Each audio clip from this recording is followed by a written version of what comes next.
Okay, so I'm Jen. This is Julie. And we're going to do a role-playing mock therapy session today.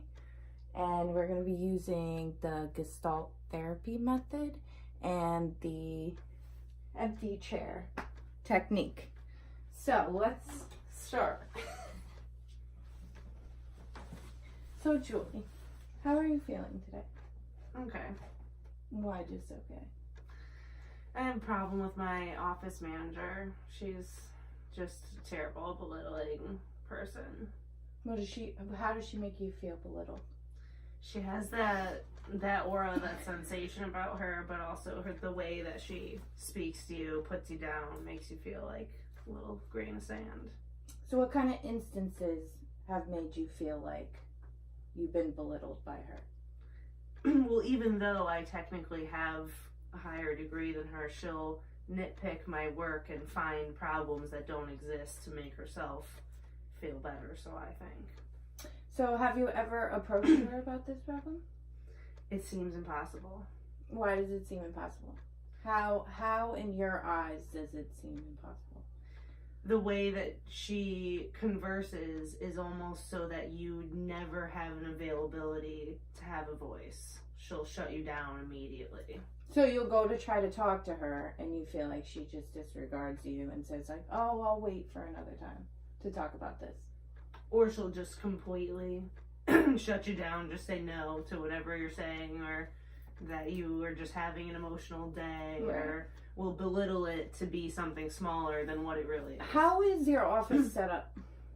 It's set up actually really nice, which is what is funny about it. That she could be in a nice situation, but it seems that she chooses to be angry and hurtful in times that it's unnecessary. Our office is actually set up the way that we all get along, and it's very efficient. It seems like it could be no issues, but she makes the problems. Where is her office in relation to where you work? Purposely hawking over where the nurse's station is. So you feel like intimidated by Yes. her? Okay. She could hear us all the time. So you're afraid to approach her. Have you ever gone in her office and said anything to her? On certain occasions, when things have to be said, is Okay. only when I speak to her. Like if there's a problem with a paycheck or something directly that has to be taken care of. Otherwise, I avoid it at all costs. So how do you feel when you go in the office and say those things? Like, are you like anxious in the beginning? Oh, terribly. And none of it even matters. You could tell immediately when you walk in. So I do see that some other people could get along with her. So I feel that it might be possible. Do you feel that other people get along with her? Do you feel there's a sense of like, not jealousy, but a sense of like, you're gonna be put aside if you don't get along with her? Yes. Like if other people get along with her and you don't, then she's gonna target you more often. She does target, absolutely. And it's funny that there is almost a list of people that she targets and people that she doesn't. So you feel like if you go against her, then everybody's gonna be against you. Awesome. Yes. Okay. So we're gonna do this role-playing thing here with this empty chair. It's pretty basic technique. You're just gonna pretend that she's sitting in the chair and talk to her about the issues that you're having as if she was sitting right there.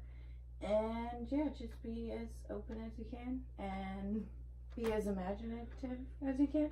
Try to think of like how she's gonna react to the situation. So I'm gonna move out of the way. You could sit here and I'll let you face the chair so you feel a little more comfortable. Alright. So picture her here. What's her name? Anne? Yes. Okay. So picture Anne, and then Anne's here. This is Anne. Yes. Her facial expressions and everything she does that bothers you. She's here, so go at her. Well, I'm here today to tell you about issues I've been having, and I know you probably. And she would say that I'm not aware of anything. How is her like body language when she's talking about stuff like this? Dominant always. Dominant? How do you mean by dominant? Like, is she behind a desk? Behind a desk, and you're in a small chair. So I will try to.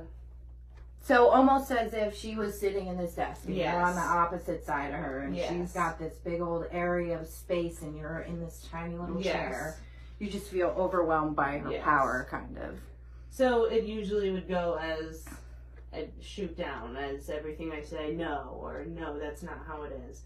So then I normally give up, or I'll say something like, well, I could have other positions available for me. And I think that would be a good way to approach, maybe if I show that I am worth something else, maybe she So will. you want to tell her that if you're not going to respect me and the work that I do here, I will go somewhere else. Yes. So that is what I would ultimately get across. How do you think that she would react to you saying that to her? I'm not sure. That's why I would have to see how it goes. I don't know if she would shut that down or actually straighten out a little and be nicer. Right? Which could We'd be have a to see. positive alternative. It would go one Sometimes way that or the happens, other. right? It would go one way or the other. All right. How did that feel? That felt pretty good, you know. Really? I have thought about it before. But yeah, so I don't know if it will come to that. We'll see where it goes. All right. We'll see one day, right? Yes. Okay. That's it for today, folks. The Gestalt therapy method and the empty chair technique is helpful in guiding clients to understand their feelings and to be able to practice expressing those feelings towards others. Julie was able to take this technique and use her imagination to speak to her office manager, Anne. I felt that she did a good job in getting out her feelings and that she was able to appropriately engage with her on a professional level. I think that this exercise is good because it gives you the confidence to be able to do this in real life. So you're practicing for what you're going to preach.